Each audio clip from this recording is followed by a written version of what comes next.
advice today. Well, Miss Victoria, you know I'm always here to give the best advice. What is weighing on your mind, dear? Well, it's about Thomas. The boy you've been dating? Yes, my fiance, Gerald. I just found out that he's cheating on me. Oh, no. Oh, yes. And I don't want to marry him anymore. But if I don't, Papa says he'll take away my trust fund. How cruel. I know. Whatever shall I do? I say you do whatever feels right in your heart, Miss Victoria. Behind Thomas's back after you're married. You think I should still marry him? Well, of course. If you don't, you'd be broke. I don't care if I'm broke, Gerald. I just don't want to be married to a cheater. This is terrible advice. Why would you give me such awful advice, Gerald? Tell me the truth. Ma'am, if you don't marry this boy and keep your trust fund, I no longer have a job. Well, you've always given me great advice. I can't believe you'd be so selfish now. No. No. No. So when you told me to join the book club instead of horseback riding, although I loved horseback riding more, you said I should challenge myself and stick with the book club. It's much easier to clean up after you if you're in a book club. Horseback riding, there's dirt everywhere. How about when I moved out of Mama and Papa's place and you told me to get this house on a hilltop instead of in the neighborhood where all my friends were? When you live on a hilltop, you have less visitors. It is my job to answer the door. Gerald, what about when I started doing Avon to give me something to do? We stayed up all night designing our business cards. And you... I told you not to put your number on there. What was my excuse? It cluttered the card. That was your excuse, Gerald. It cluttered the card.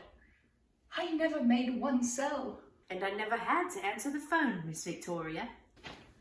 I ride a bike every day to help with the environment. You don't want to drive me. I cannot believe the man that helped me sober up when I hit rock bottom and helped me with my alcohol addiction would ever betray me like this. Oh, you didn't have a drinking problem, Miss Victoria. Oh, bull crap, Gerald. Don't you give me any of that. What about the incident?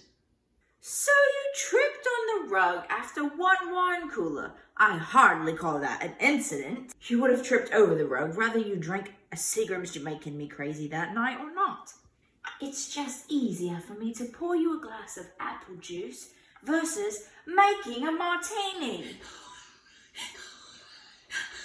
So you just, poof, made up a drinking problem, Gerald? What's next? My allergies are made up? I read your mail to you, Miss Victoria. I read the allergy results to you. So I'm not allergic to cats. I don't want to feed cats. Dogs? I don't want to feed dogs. Ice cream? You're weird on sugar. Pollen? But only during the hours of 12 to 1 p.m., which now I see is super weird and probably made up. That's the time that I take a smoke break.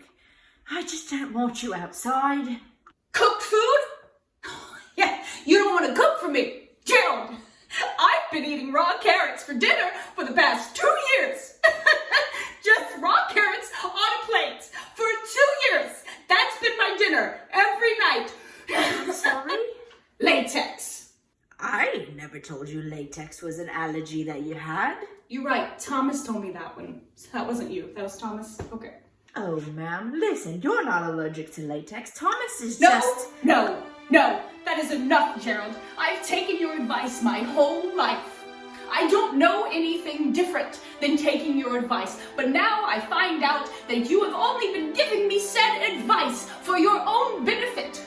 And it'll be hard for me to move on and never take your advice again, but Gerald, we are starting with this. You are fired.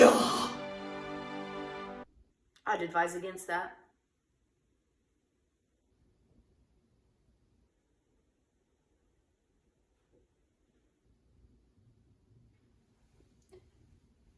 fine. You can keep your job, okay? I'm gonna go take a shower to cool off. I would take a bath, okay? But snakes come through the drains. So.